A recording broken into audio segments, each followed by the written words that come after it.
प्रेमी सज्जनों, बहुत समय पहले हम लोग जैसलमेर आए थे। उस समय मैं रेल राज्य मंत्री था और जब हम यहाँ आए तो यहाँ का हम लोगों ने किला देखा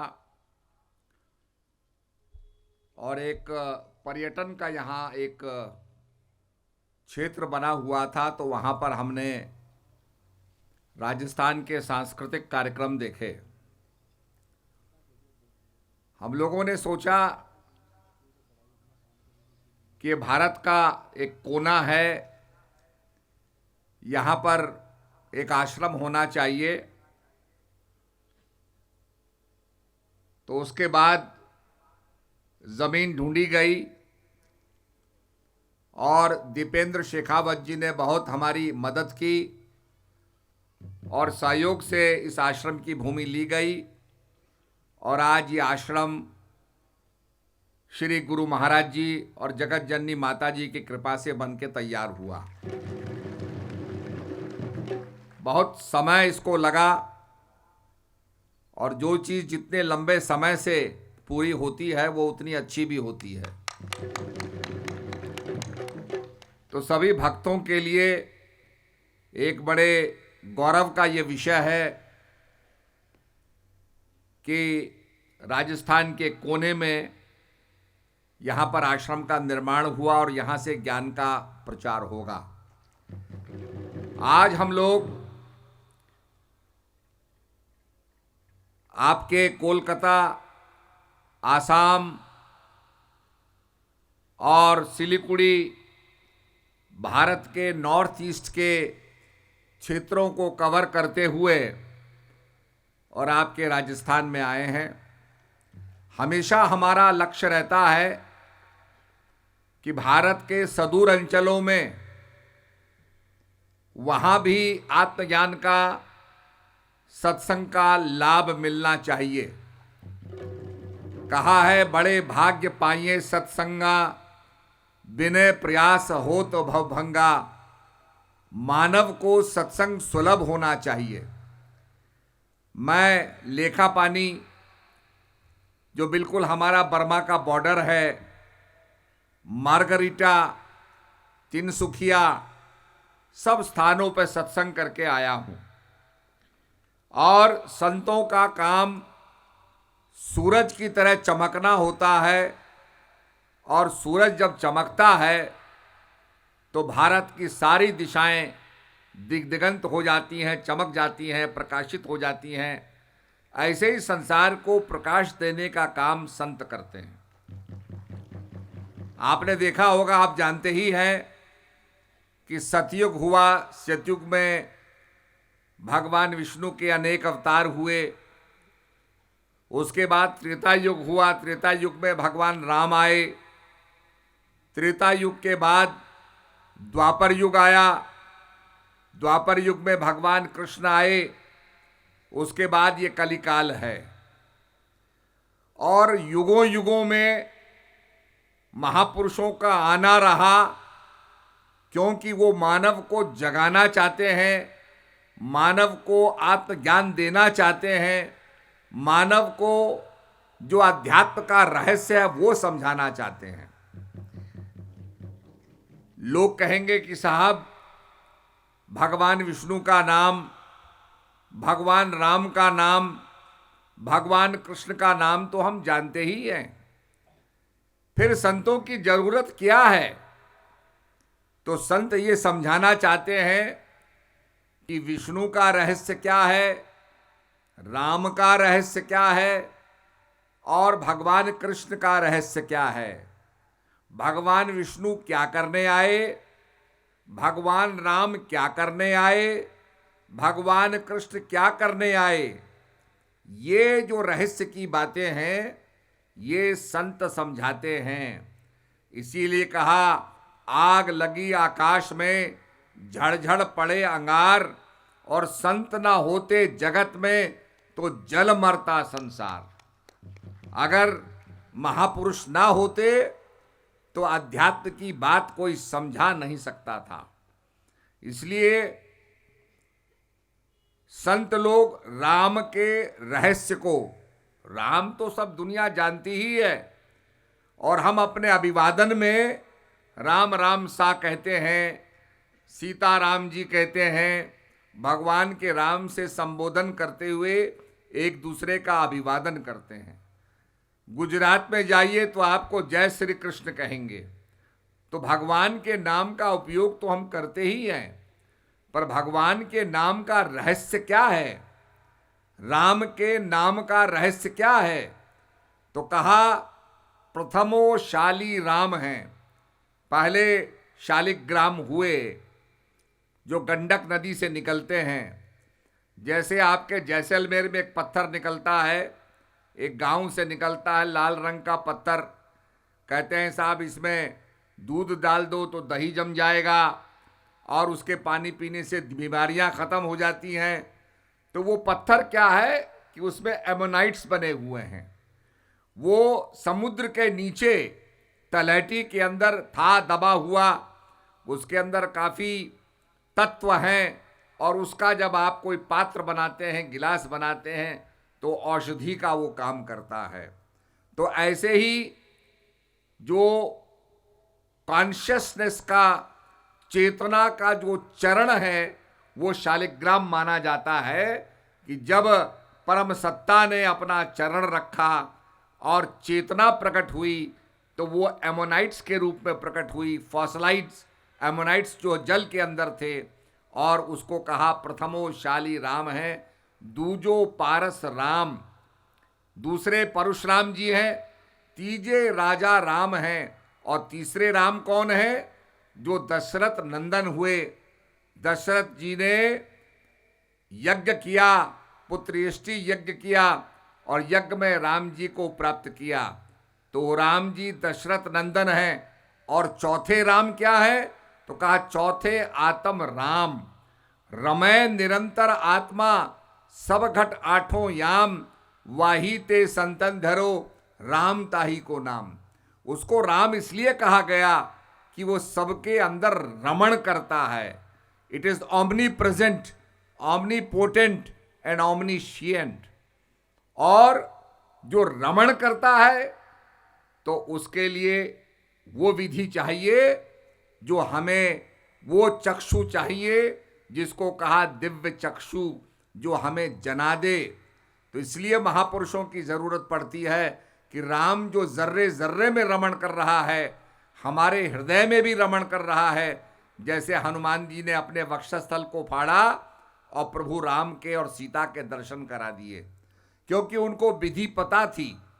तभी कहा सुमर पवन सुत पावन नामू, अपने बसकर राख्यो रामू, कि हनुमान जी ने पावन नाम का सुमरण किया। और सुमरण करने का प्रभाव क्या था कि राम को भी अपने वश में कर लिया। नाम प्रभाव जान गण राऊ, नाम के प्रभाव को गणेश जी ने जाना। और प्रथम पूजित नाम प्रभाव, और पहली पूजा क्या हुई कि नाम के प्रभाव को जानने के कारण, अर्थात ज्ञान को जानने के कारण उनकी पहली पूजा हुई। वो ज्ञान क्या है, यही समझाने के लिए संत महापुरुष आते हैं। आपने देखा होगा हर आदमी पानी का उपयोग करता है। खैर जैसलमेर में एक ज़माना वो था, कहा जाता था कि लोहे की काठी हो और बहुत ज़्यादा हिम्मत हो तो वो कोशिश करे रेगिस्तान को पार करने का और यहाँ पहुँचने की कोशिश करे। इस प्रकार का एक आता है, वक्तव्य आता है। तो बिना पानी के आदमी जी नहीं सकता, और पानी बड़ा दूभर था, बड़ा कठिन था। पानी लोग पीते ही हैं। आजकल पानी बोतलों में आने लग गया, बिस्लरी हो गया, एक्वाफीना हो गया, इसको आप पी लेते हैं। इस प्रकार से नदियां हैं, गंगा बहती है उसमें भी पानी है, यमुना बहती है उसमें भी पानी है, सरयू बहती है उसमें भी पानी है, मिकोंग बहती है उसमें भी पानी है, वोल्गा नदी बहती है, उसमें भी पानी है। मिसिसिपी रिवर बहती है, उसमें भी पानी है। चीन में हवांगहो रिवर बहती है, उसमें भी पानी है। तो पानी सब जगह है। शब्द पानी का उच्चारण करते हैं तो इससे पता नहीं चलता। जैसे आपने दवाई देखी होगी, हर दवाई का एक नाम होता है और डॉक्टर लोग दवाई का नाम लिख देते हैं। तो आपको कोई चीज़ की समस्या हुई तो डॉक्टर कहता है इस नाम की दवाई ले लो, आपने दवाई ली। दवाई लेने के बाद अगर आप उस डब्बे को देखो तो उसमें लिखा होता है इंग्रेडिएंट्स, और जब आप इंग्रेडिएंट्स को देखते हैं तो उसमें क्या क्या चीजें हैं सब नाम लिखा रहता है। ये चीजें हैं, ये चीजें हैं इसमें। आप आयुर्वेद का दवाई लो, आयुर्वेद की दवाई में क्या क्या चीजें हैं, त्रिफला है, उसमें क्या चीज है, ये सब चीजें लिखी हैं। उसका कंटेंट का पता चलता है। ऐसे ही जैसे दवाई का नाम है ऐसे प्रभु के नाम है। कहा कोटि नाम संसार में ताते मुक्ति न होए, आदि नाम जो गुप्त जप बूझे बिरला कोय। सैकड़ों नाम हैं, सहस्र नामों का उच्चारण किया जाता है। भगवान के गुणवाचक नाम है। जो भगवान का गुण देखा आपने उस गुण से उस गुणवाचक नाम को कह दिया। हजारों भगवान के नाम हैं, पर कहा इनसे मुक्ति नहीं होती। आदि नाम जो गुप्त जप, जो आदि नाम जो था है और रहेगा। आदि जप, जुगादि जप, नानक है से भी सच, नानक हो से भी सच। जो था है रहेगा, जो प्राइमोर्डियल वाइब्रेशन है, जिसको कहा सनातन। सनातन माने जो था है और रहेगा। तो वो सनातन ज्ञान क्या है उसको समझना है। तो पानी आप किसी नदी का ले लें, पानी आप किसी कुएं का ले लें, पानी आप किसी बावड़ी का ले लें, पानी तो पानी है, आपकी प्यास बुझाएगा। पर उसको कंटेंट वाइज जब आप देखें, उसके तत्वों का विश्लेषण करें, तो वैज्ञानिक क्या कहेगा कि भाई पानी को हम एग्जामिन करते हैं, पानी के तत्वों को हम देखते हैं, तो इसमें क्या निकलता है। 2 atom of hydrogen, 1 atom of oxygen makes 1 molecule of water. पानी के अंदर हाइड्रोजन और ऑक्सीजन हैं। 2 एटम हाइड्रोजन के हैं, 1 एटम ऑक्सीजन का है, जिससे पानी का एक मॉलिक्यूल बनता है।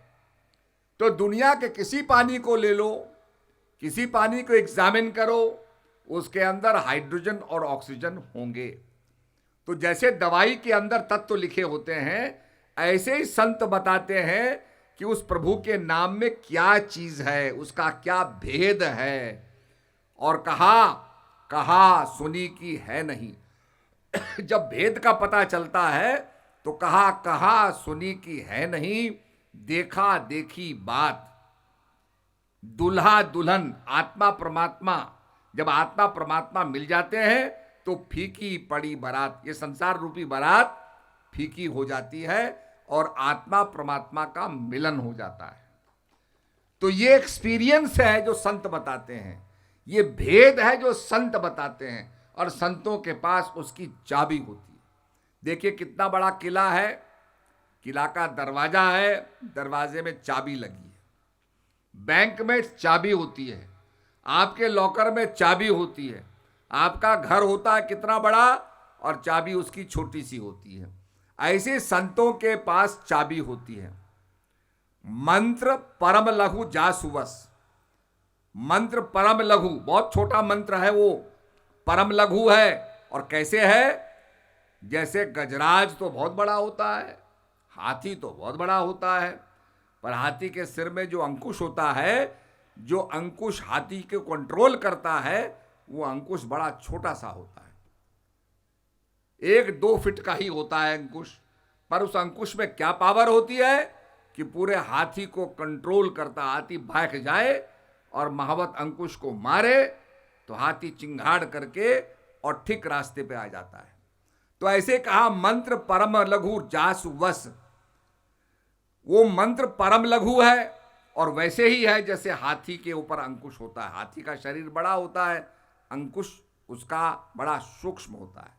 इसी प्रकार से भगवान कुरुक्षेत्र के मैदान में अर्जुन से कहते हैं, अर्जुन न तत्व भाषते न सूर्यो न शशांको न पावका यद्गत्वा न निवर्तन्ते तद्धामम परममम। हे अर्जुन, मेरा एक ऐसा परम धाम है जहां जीव पहुंच करके लौटता नहीं है। वहां पर हजारों सूरज से बढ़कर प्रकाश है, स्वमेव प्रकाश है, जिसको रामचरितमानस में कहा, परम प्रकाश रूप दिन राति, नहीं चाहिए कुछ दियाकृत बाती। वहां स्वमेव प्रकाश है। राम भक्ति चिंतामणि सुंदर, बसहि गरुड़ जाके उर अंदर। राम की भक्ति चिंता मणि, मणि माने होता प्रकाश देने वाली चीज। आपने सुना होगा, सर्प मणि निकालता है तो मणि से प्रकाश निकलता है, प्रकाश में पतंगे आते हैं, उनको सांप खाता है। सांप को पता है कि इस प्रकाश पे पतंगे आते हैं, कीड़े आते हैं, तो प्रकाश जो होता है वो हृदय के अंदर है और इसका मार्ग संत बताते हैं, इसलिए संतों की आवश्यकता पड़ती है। ये सद्भावना सम्मेलन इसी को समझाने के लिए हो रहा है कि ये मानव, तू अपने आप को जान। और अपने आप को जानने का मतलब है, दवाई तो हम लेते हैं, प्रभु का नाम तो हम लेते हैं, पर उस नाम के अंदर क्या है, उसके इंग्रेडिएंट्स क्या हैं, उसके अंदर कौन कौन से तत्व हैं, क्या चीज है, ये सद्गुरु महाराज अध्यात्म के जरिए समझाते हैं। अर्जुन के समय भी यज्ञ होता था, अर्जुन के समय भी पूजा होती थी। अर्जुन ने भगवान शंकर को तपस्या करके गांडीव को प्राप्त किया, गांडीवधारी बन गया, अनेक सिद्धियों को प्राप्त किया, लड़ाई के हथियार प्राप्त किए, ये सब कुछ प्राप्त किया। पर कुरुक्षेत्र के मैदान में रोमांचित हो गया, भयभीत हो गया, डिस्पॉन्डेंट हो गया और कहता, प्रभु मैं ये युद्ध नहीं करूंगा, यहां इतने आदमी मारे जाएंगे। रोमांचित हो जाता है। तब भगवान कहते हैं कि हे अर्जुन, ये आत्मा जो है वो अजर अमर अविनाशी है, शरीर का तो नाश होता ही है। और उसको ज्ञान देते हैं। जब ज्ञान देते हैं, अर्जुन शरणागत हो जाता है और ज्ञान देते हैं, तब अर्जुन कहता है, हे प्रभु, मेरी स्मृति तरोताजा हो रही है और मेरा अंधकार नष्टो मोह स्मृति लब्धा। हे प्रभु, मेरा अंधकार नष्ट हो गया है, मेरा अज्ञान नष्ट हो गया है। जैसे अंधकार हो जाए, बत्ती जले तो अंधकार नष्ट हो जाता, अंधकार दूर हो जाता है, इसी प्रकार से मेरा अंधकार दूर हो गया है। भगवान उसको ज्ञान देते हैं।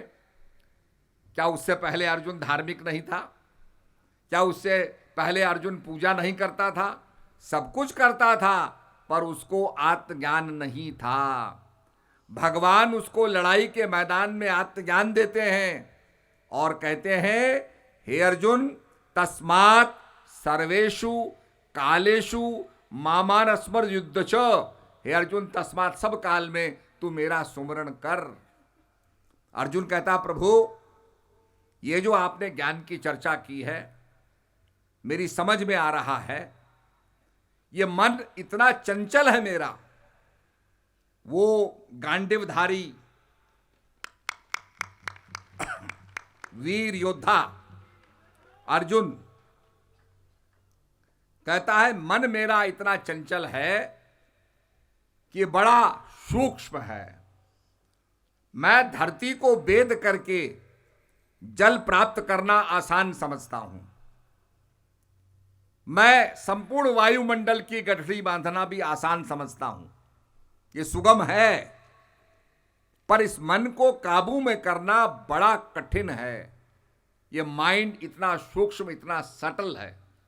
कवन रंग तो रंग, आप यहां बैठे हुए हैं, अचानक घर का चिंतन आ गया, अभी किसी से पैसा लेना है, बच्चों की शादी करनी, कभी मन रंग तो रंग चढ़े, कभी मन सोचत है धन को। ध्यान में बैठ रहे हैं और ध्यान भगवान का ना होकर माया का ध्यान हो रहा है। इतना सूक्ष्म है ये मन, कहां से कहां चले जाता है, इसका कोई कंट्रोल आदमी के पास नहीं है। पतंग का भी कंट्रोल है, पर मन का कोई कंट्रोल नहीं है। कब मन रंग तुरंग चढ़े, कब मन सोचत है धन को। तो भगवान कहते हैं, हे अर्जुन, निसंदेह, इसमें डाउट नहीं है, कोई शंका नहीं है कि मन बड़ा सूक्ष्म है, पर अभ्यास और वैराग्य से इस मन को वश में किया जा सकता है। अब किसका अभ्यास करें? ये ज्ञान, ये अध्यात्म का ज्ञान संत महापुरुष देते हैं, और वैराग्य माया से होना चाहिए। आप देखिए, पहले पहले लोगों ने आसमान में बिजली देखी, बिजली को कड़कते देखा तो लोगों ने कहा, भाई ये पॉजिटिव एनर्जी है, ये नेगेटिव एनर्जी है, ये कड़कती है और बड़ा प्रकाश होता है, बहुत ज्यादा रोशनी होती है। इस फिनोमेना को, इस एक्सपेरिमेंट को, इस प्रयोग को हम क्या प्रयोगशाला में ला सकते हैं? क्या अपने कमरे के अंदर हम प्रकाश पैदा कर सकते हैं? इसका खोज होने लगी। लोगों ने लोहे की पतंग बनाई, तार की पतंग बनाई, बिजली कड़कती थी, पतंग के जरिए, तार के जरिए बिजली आती थी, बड़ी उस पर पावर हो जाती थी और वो तार को फूंक देती थी, थोड़ी देर के लिए रोशनी होती थी, खत्म हो जाता था। साइंटिस्टों ने कहा, भाई वैज्ञानिकों ने कहा, ये कैसे इसको कंट्रोल करें हम। फिर उन्होंने एक बल्ब बनाया, बल्ब के अंदर तार लगाए, तार के अंदर बिजली पैदा की, डाली, वो तार लाल हो गया और लाल होके जल गया। उन्होंने कहा, भाई ये जल क्यों रहा है? तो उनको पता चला रिसर्च के माध्यम से कि हवा में ऑक्सीजन है और ऑक्सीजन जलाती है। इसलिए आपने देखा होगा, जब आग लग जाती है तो सबसे पहले ऑक्सीजन को काटा जाता है, या तो कार्बन डाइऑक्साइड फेंकी जाएगी, या कहते हैं कंबल फेंक दो। तो कंबल इसलिए फेंक दो कि हवा ना लगे, ऑक्सीजन कट जाए तो आग बुझ जाएगी। और आपने देखा होगा, फोम फेंकते हैं, रेता फेंकते हैं, जहां जो चीज मिलती है उसको फेंका जाता है, पानी फेंकते हैं। तो इसलिए फेंका जाता है कि ऑक्सीजन का सप्लाई कट जाएगी तो आग स्वतः बुझ जाएगी, ऑक्सीजन से ही आग जलती है। तो एक बल्ब बनाया गया और कहा, भाई इसमें से हवा निकाल दो, ऑक्सीजन निकाल दो। तो ऐसा बल्ब संभालना बड़ा मुश्किल होता है। तो फाइनली वैज्ञानिकों ने कहा, भाई ऐसा करो, हवा निकालने की जगह इसमें ऐसी गैस डालो जो केमिकली एक्टिव ना हो। तो आपने देखा होगा, एर्गॉन गैस होती है, नियॉन गैस होती है और क्रिप्टॉन गैस होती है, जो केमिकली कंबाइन नहीं करती, अर्थात माया के अंदर घुलती नहीं है, मिश्रण नहीं करती, केमिकली एक्टिव नहीं होती, इनर्ट गैसेस होती हैं।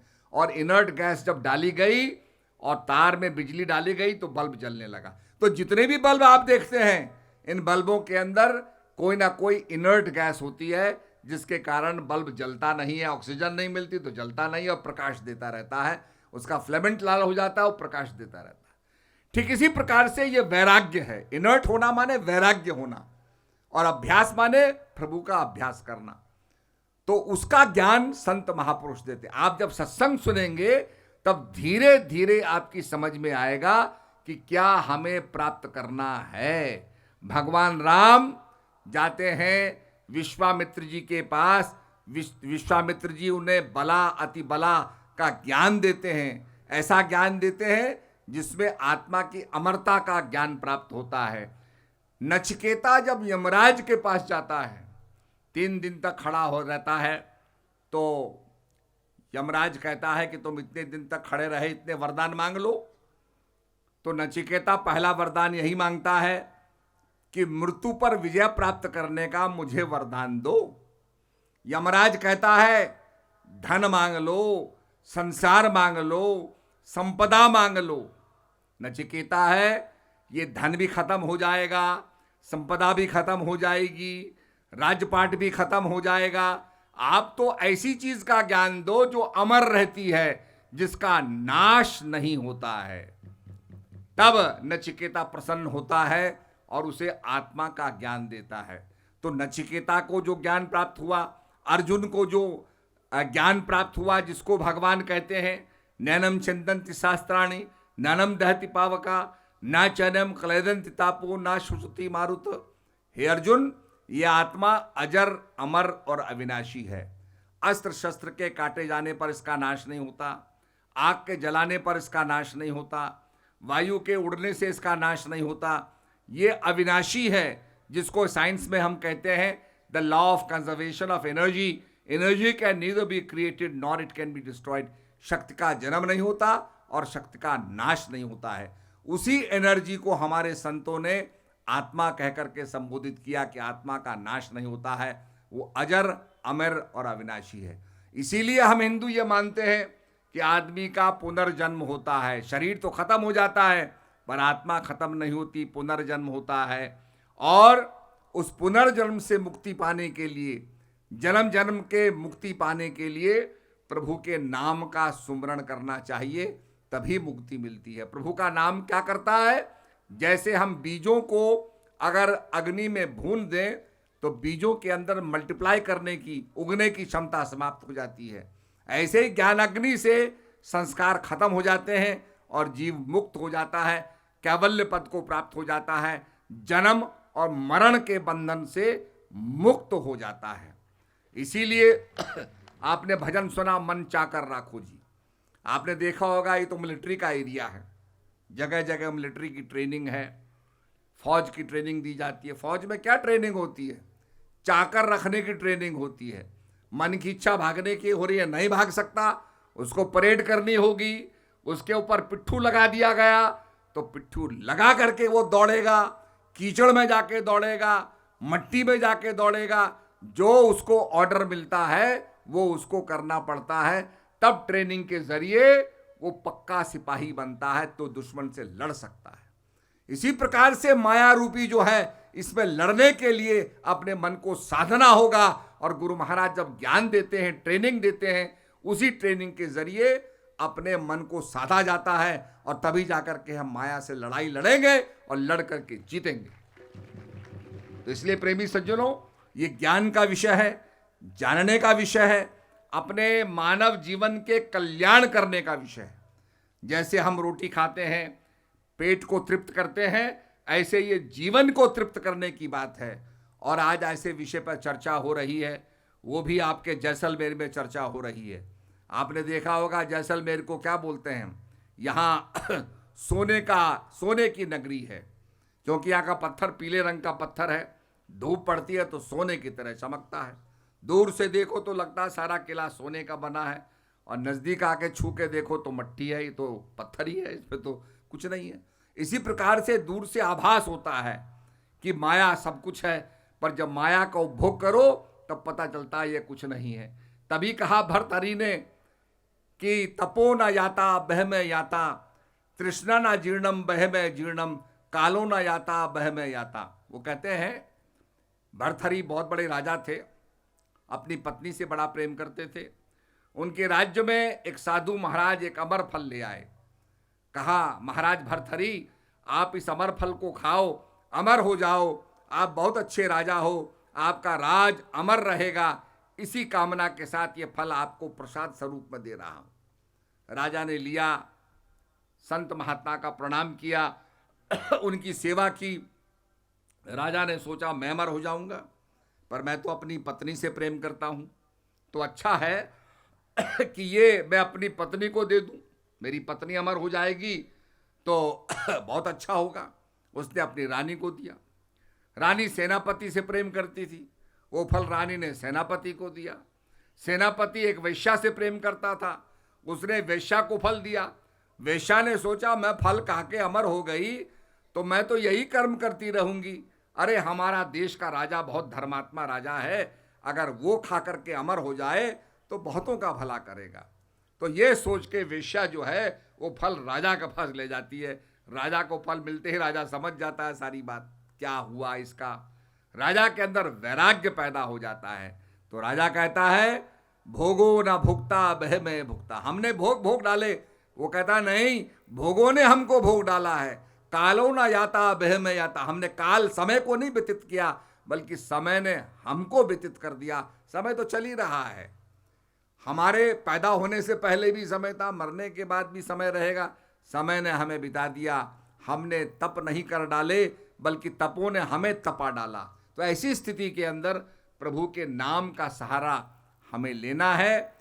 जिस नाम के लिए गोपीचंद भट्ट जी ने साधना की और अपने अंदर उस नाम को जाना, अपने प्राणों में जाना। प्राण तो हमारे साथ हैं, रात को सोते हैं जागते हैं, प्राण हमारे साथ हैं। वो प्राणों के अंदर वो माला है। माला का मतलब ही श्वासों की कर स्मरणी, अजपा को कर जाप, ब्रह्म तत्व को सार है, हंसी आप ही आप। वो श्वासों की माला जो है ये संत बताते हैं जो आपके साथ चल रही है। और वैसे भी 24 घंटे में आदमी 21,600 प्राणायाम की क्रिया करता है, 12 घंटे में 10,800 करता है।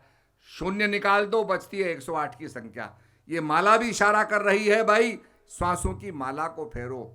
माला मुझसे, कबीरदास जी क्या कहते हैं, माला मुझसे लड़ पड़ी तो क्यों फेरे मोए, अरे मन की माला फेरते तुरंत मिला दूं तोए। अगर मन की माला तो एक दफे फेर ले तो प्रभु का तत्काल दर्शन हो जाएगा।